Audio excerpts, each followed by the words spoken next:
I was 45 years old when I finally understood that silence can hurt more than words. It came back to me on a quiet night, long after the house was asleep. I could still hear the clinking of glasses, the soft laughter, and my father's voice saying a name that was not mine. That was the night I learned where I truly stood in my own family. I remember standing near the window, holding a paper plate that kept bending in my hands. The room was full of people, but I had never felt so invisible. The lights were warm. The music was low.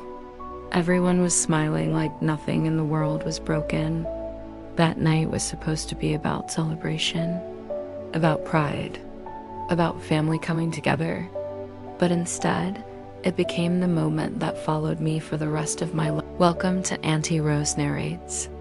Before today's story of betrayal and self-discovery, please subscribe and hit like to help these stories be heard.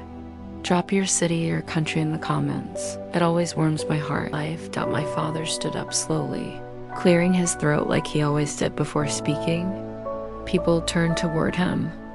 I did too. I thought for just 1 second that maybe he would look at me. Maybe he would say my name. I had waited my whole life for that. But his eyes passed right over me as if I were part of the furniture. They landed on my younger sister instead. He smiled, a real smile, the kind I had rarely seen.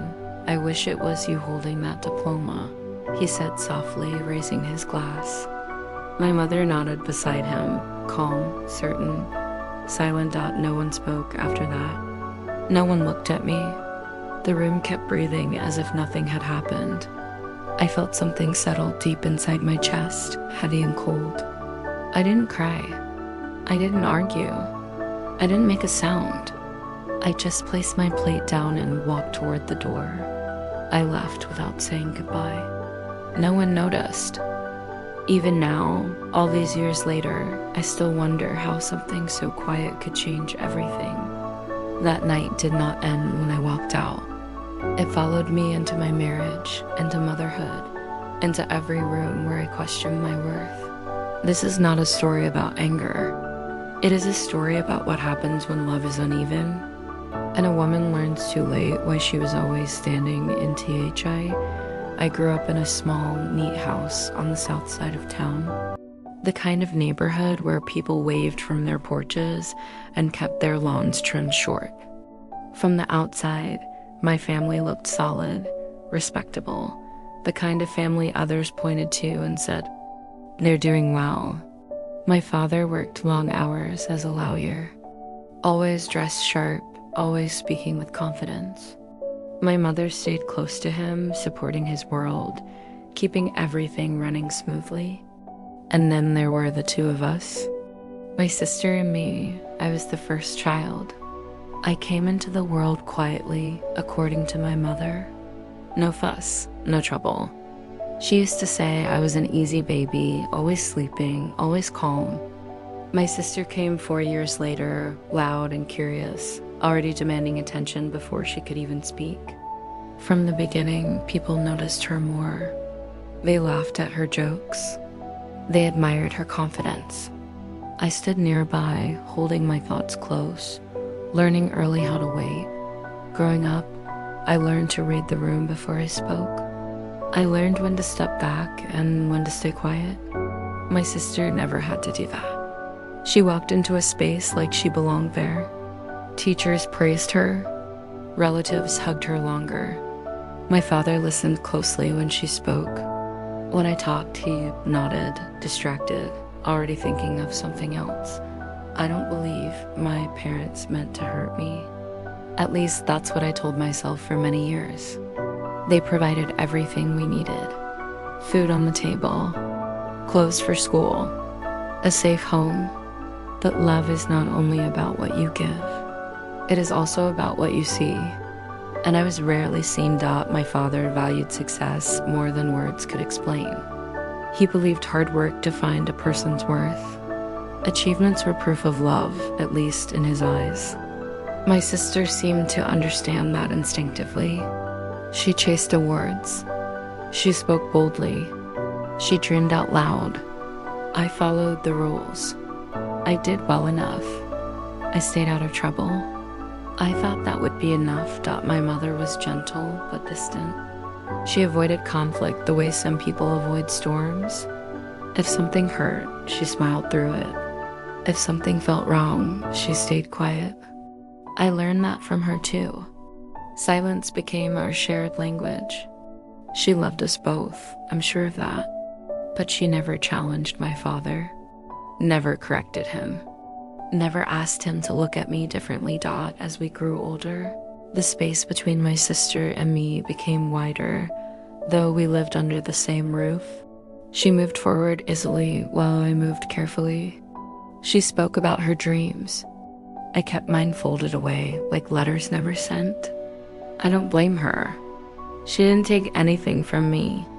She simply accepted what was offered. By the time I reached adulthood, I had already learned how to stand on the edge of rooms.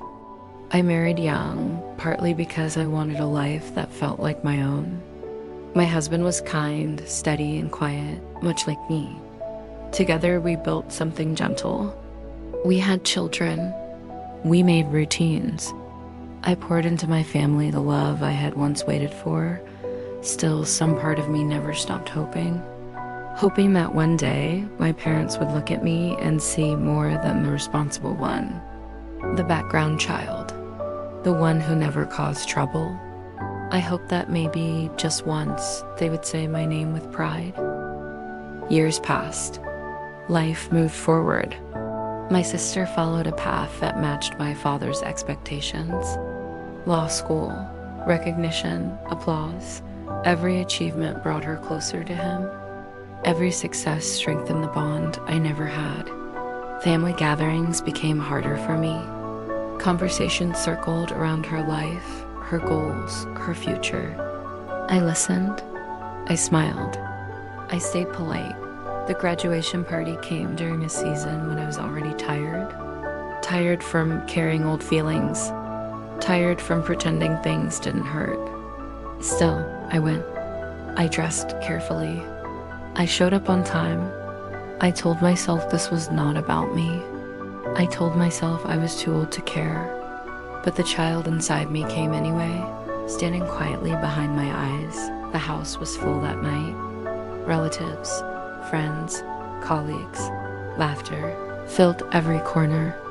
People talked about success and pride and bright futures. I moved through the room slowly, greeting familiar faces, holding small conversations that meant nothing. I watched my parents from a distance. My father stood tall, confident as ever. My mother stayed close, smiling gently. I remember thinking how familiar the feeling was. That sense of standing just outside something important. I had felt it my whole life. I didn't know then that this night would become the moment everything finally made sense. At 45, I can look back now with clearer eyes. I can see the patterns, the quiet choices, the small moments that shape me. I can understand how love, when uneven, leaves marks that last longer than we expect. This story did not begin at that party. It began long before, in a house where one child learned to shine and the other learned to disappear, and still, I stayed. I stayed hopeful. I stayed kind.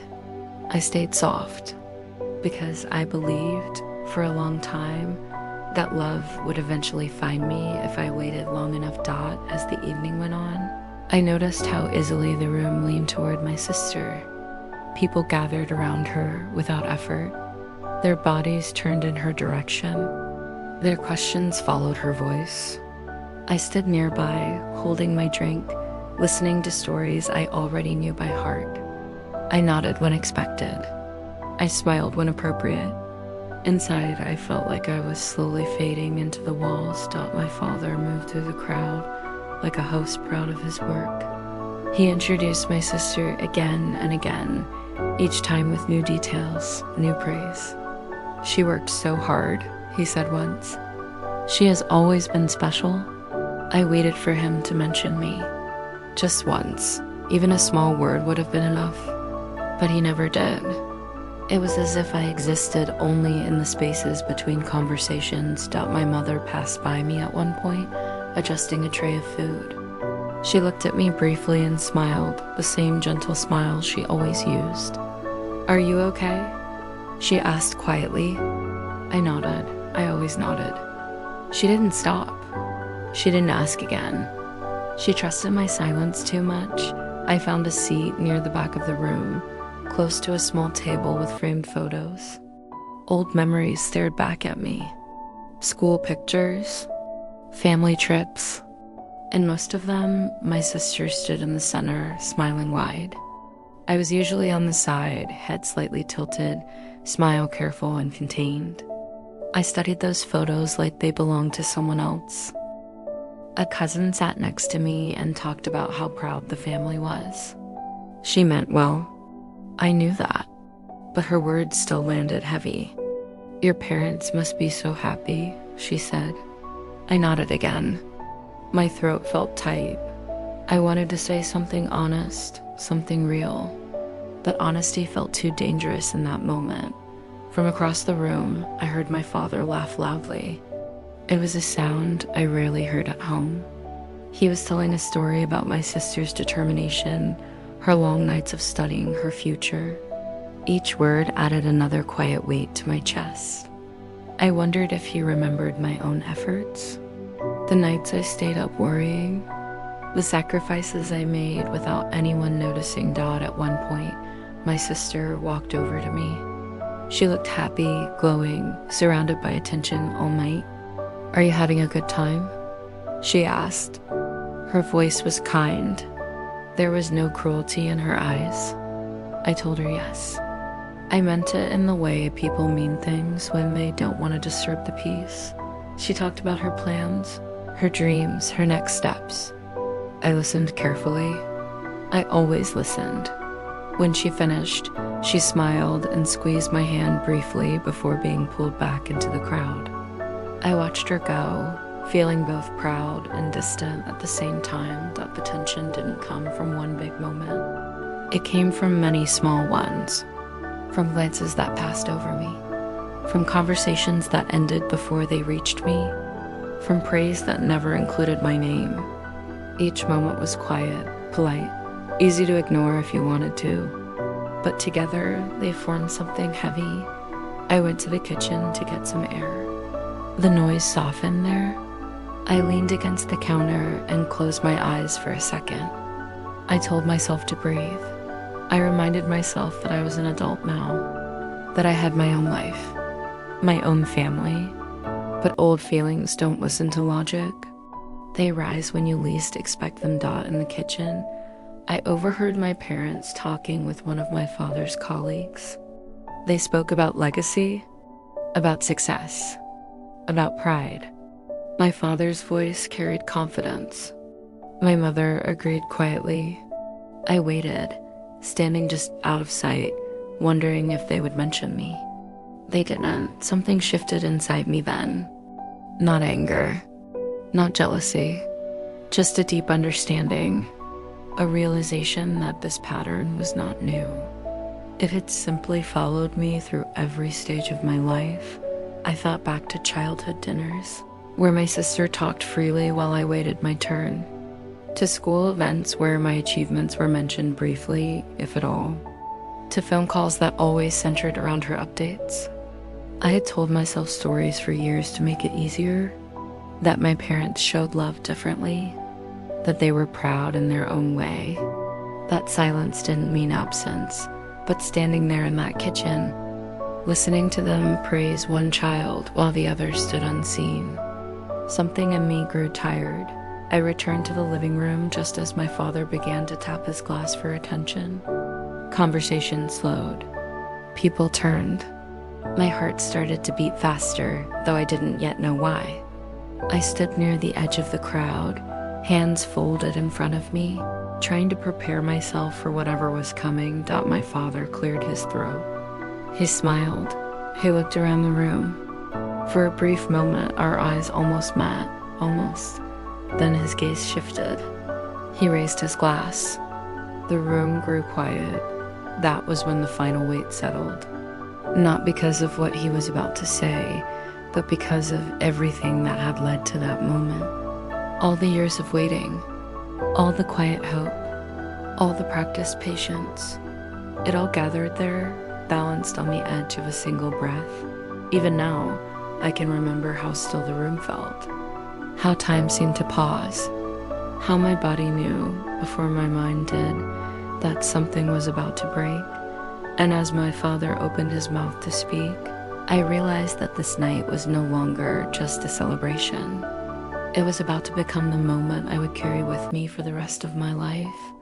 And what he said next was something I never truly recovered from, asterisk. My father's glass stayed raised as the room fell into a quiet that felt too heavy to move. Faces turned toward him, waiting, smiling, expecting warmth. I stood still, my hands folded, my heart beating slowly but loudly inside my chest. I told myself not to expect anything. I had learned that lesson long ago. Still, hope has a way of slipping in when you're tired. My family has always meant everything to me, my father began. His voice was steady, practiced, confident. People nodded. Some smiled. I watched my mother beside him. Her hands rested calmly at her side. She looked peaceful, certain that he spoke about sacrifice, about discipline, about raising children the right way. His words sounded familiar, like speeches I had heard before. I waited for my name. I waited for even a small glance in my direction. It did not come. Then he turned slightly and looked at my sister. His face softened in a way I rarely saw when he looked at me.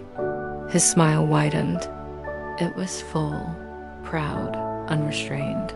I wish it was you holding that diploma tonight, he said, his voice warm and clear. You are the only child who has ever truly made me proud. The words landed gently in the room, but they hit me like something heavy falling inside my chest. For a moment, I thought I had misunderstood. I looked around, expecting confusion, whispers, something, but no one reacted. No gasps, no protests. Just silence, followed by a few soft nods that my mother nodded too.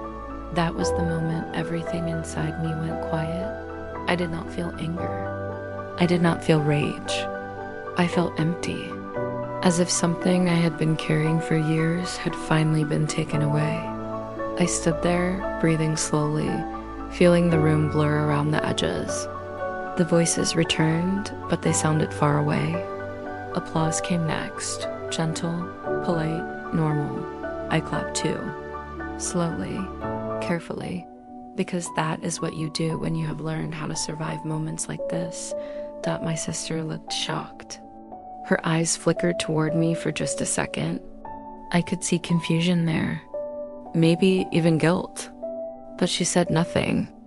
She didn't step forward. She didn't speak my name. I don't blame her. This was never her burden to carry. It was mine. I felt my legs move before I fully decided to leave. I placed my glass down on the nearest table. My hands were steady. That surprised me. I smoothed my clothes. I took one last look around the room, at the people who had watched me grow up, at the parents who had raised me, at the sister who had been chosen. No one noticed me walking away. The door closed softly behind me. The night air felt cool against my face. I stood on the porch for a moment, breathing deeply, listening to the muffled sounds of celebration continuing inside. Laughter, music, life, going on without me. I walked to my car slowly. Each step felt deliberate, like I was walking out of more than just a house. I sat behind the wheel and rested my forehead against it. I didn't cry. I didn't sob. I just sat there, letting the truth settle. That night did not break me loudly. It broke me quietly. In the days that followed, my parents never mentioned what had happened. Not once, no apology, no explanation, no call to check on me. Silence returned, as it always did. I told myself that this was just who they were, that expecting more would only hurt me again, but something had changed. I found myself pulling back. I answered calls later. I visited less often. Conversations felt shallow, careful. I could no longer pretend that everything was fine. The words spoken that night echoed in my mind, not as an insult, but as a confirmation of something I had always felt but never fully accepted. I had spent my life trying to earn a love that was never meant to be given equally. My mother called one afternoon, weeks later. Her voice was gentle as always. "You've been quiet," she said. I told her I was busy, that life had been full. She paused, as if waiting for me to say more. I didn't. She didn't ask about the party. She didn't ask how I felt. And I realized then that she never would. Avoiding pain had become her way of surviving, and I had inherited that habit for far too long. I thought about my own children, about the way I looked at them, about how careful I was with my words, how intentional. I promised myself that night would not repeat itself through me, that whatever pain I carried would end with my generation. Still, healing did not come quickly. Every memory began to look different after that. Childhood moments, family dinners, holidays, they all rearranged themselves in my mind, forming a clearer picture. I saw how often I had been overlooked, how often I had been expected to understand without being understood. I didn't confront my parents. Not then. I didn't know how. I was still learning how to hold my truth without feeling guilty for it. Silence had protected me once. Now, it only weighed me down. Months passed. Life moved forward on the surface, but inside I was changing, growing quieter, stronger, more aware. I stopped hoping for words that would never come. I stopped waiting to be chosen, and yet, some part of me still wondered what would happen if I finally spoke. Years later, a moment came that forced the truth back to the surface. A moment that demanded more than silence. A moment that asked me to choose myself, even if it meant stepping away from everything I had ever known. That moment did not arrive with shouting or tears. It arrived softly, and it changed the course of my life forever. What happened next was the first time I finally spoke out loud. The first real change did not come from a conversation. It came from distance. I began to step back, not out of anger, but out of exhaustion. I stopped explaining myself. I stopped trying to fill silences that were never meant for me to fix. At first, the space felt uncomfortable, like wearing a new pair of shoes that didn't quite fit. But over time, it became a place where I could breathe. I noticed how calm my days became when I wasn't waiting for approval. There was less tension in my shoulders, less heaviness in my chest. I spent more time with my children, listening to their voices without distraction. I realized how careful I was with them, how intentional. I never compared them, never measured one against the other. I told them I was proud, often and honestly. In doing so, I began to understand what I had always needed. The memories from that night still returned, but they no longer arrived with the same sharp edge. Instead, they came quietly, like reminders, not of what I lost, but of what I survived. I started to see that my parents' limitations were not reflections of my worth. They were reflections of their own fears, their own beliefs about success and value. One afternoon, I found myself thinking about my father differently, not as the man who overlooked me, but as a man shaped by expectations he never questioned. He believed love had to be earned. That pride came from achievement. He didn't know another language. That realization did not excuse his words, but it softened the anger I had carried. My mother remained harder to understand. Her silence had always felt like agreement, but with time, I began to see it as fear. Fear of conflict, fear of losing balance. She chose peace the only way she knew how, even when that peace came at a cost. I stopped waiting for her to speak up for me. I learned that sometimes people love you as best they can, even when it falls short. Forgiveness did not arrive all at once. It came slowly in pieces. Some days I felt strong. Other days, the sadness returned. I let it. I stopped rushing my healing.